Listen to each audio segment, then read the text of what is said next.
Subscribe करें हमारे YouTube channel को और बेल आइकन को प्रेस करें हमारे लेटेस्ट वीडियोस को देखने के लिए।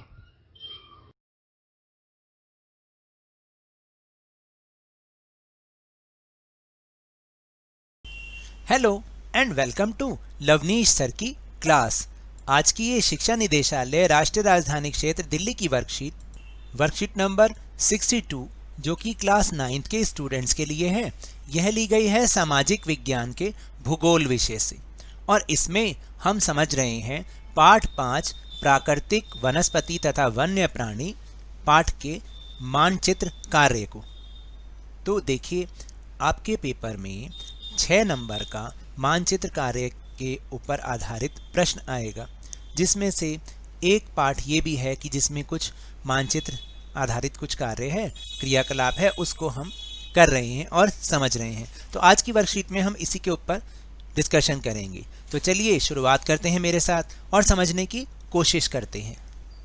तो देखिए, प्रश्न है कि दिए गए भारत के राजनीतिक मानचित्र में निम्नलिखित को दर्शाइए। यानी भारत के राजनीतिक मानचित्र में आपको जो नीचे स्थान दे रखे हैं उनको आपको दर्शाना है, जिसमें पहला है निम्नलिखित नेशनल पार्क को उनके सही स्थान पर दर्शाइए।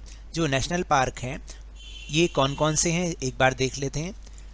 कॉर्बेट, काजीरंगा, मैं इनके आपको राज्य भी बताता चलता हूँ। कॉर्बेट जो कि उत्तराखंड में है, काजीरंगा असम, फिर है रणथंभौर राजस्थान, इसके बाद है शिवपुरी मध्य प्रदेश, कान्हा मध्य प्रदेश, सिमलीपाल ओडिशा, उसके बाद है मानस जो कि असम में ही है और दाचीगाम जम्मू कश्मीर में है।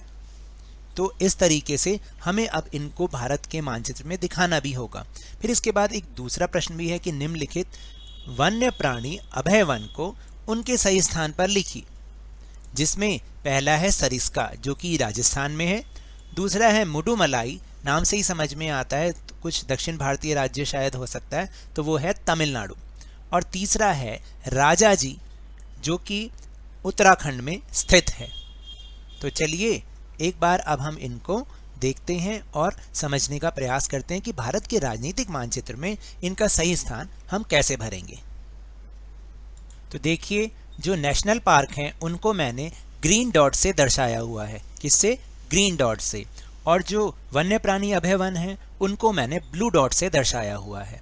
तो आप इसी तरीके से इन दोनों में फ़र्क करते हुए इन्हें आप अपने मानचित्र में प्रैक्टिस कर सकते हैं। तो मेरा तो ये कहना है कि आप मेरे साथ साथ एक मानचित्र, खाली मानचित्र ले लें, भारत का राजनीतिक मानचित्र, और उसमें मेरे साथ साथ ही भरें, ताकि एक बार तो प्रैक्टिस आपकी यहीं पर हो जाए और उसके बाद आप इसे कम से कम 3 या 4 बार करके देखेंगे ना, तो आपको अपने आप याद हो जाएगा। जैसे पहले हम पहला प्रश्न करेंगे जो कि नेशनल पार्क है। देखिए, जो सबसे पहला नेशनल पार्क जो हम कर रहे हैं वो है उत्तराखंड में कॉर्बेट, जिसे हम जिम कॉर्बेट नेशनल पार्क भी कहते हैं।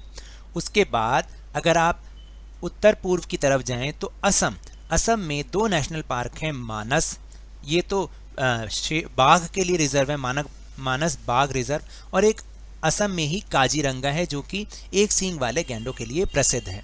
उसके बाद फिर हम बात करेंगे राजस्थान की। राजस्थान में जो नेशनल पार्क है वो है रणथंभौर। फिर इसके बिल्कुल साथ में मध्य प्रदेश, यानी राजस्थान के बॉर्डर के पास रणथंभौर है और मध्य प्रदेश के बॉर्डर के पास बिल्कुल शिवपुरी नेशनल पार्क है। फिर आप इधर से थोड़ा सा नीचे आ जाएंगे तो छत्तीसगढ़ और मध्य प्रदेश के बॉर्डर के पास एक और कान्हा नेशनल पार्क है जो कि मध्य प्रदेश में स्थित है। इसके बाद ओडिशा में सिमलीपाल नेशनल पार्क, और जम्मू कश्मीर में जो एक नेशनल पार्क है वो है दाचीगाम, वो यहाँ पर स्थित है। इसकी स्थिति आप देख लीजिए, ये यहाँ पर स्थित है। तो इस तरीके से हमारे नेशनल पार्क जो 8 हमने काउंट किए थे, 1 2 3 4 5 6 7 और 8। इसके बाद अब हम वन्य प्राणी अभय वन करेंगे जो कि मैंने ब्लू डॉट से दिखा रखे हैं। उत्तराखंड में ही एक वन्य प्राणी अभय वन है जो है राजाजी नेशनल पार्क है, तो वो भी उत्तराखंड में है। इसके अलावा सरिस्का जो कि राजस्थान में स्थित है, और तीसरा जो है वो है मुडुमलाई जो कि केरल और तमिलनाडु के बॉर्डर के पास है। मुडुमलाई ये तमिलनाडु में स्थित है। तो इस तरह से हमने जो हमारे मानचित्र में 9 आइटम्स दे रखे थे, उनको हमने भारत के रेखा मानचित्र यानी राजनीतिक मानचित्र में समझा। तो ये तो थी आज की वर्कशीट। अगर मेरे इस तरह समझाने से आपको थोड़ा सा भी समझ में आया हो तो इस चैनल को ज़्यादा से ज़्यादा सब्सक्राइब कीजिए, लाइक कीजिए और बहुत ज़्यादा शेयर भी कीजिए। और हाँ, मेरे साथ इसी तरह वर्कशीट को समझते रहिए, लेकिन ध्यान और मन लगाकर पूरी मेहनत और लगन के साथ पढ़ते रहिए।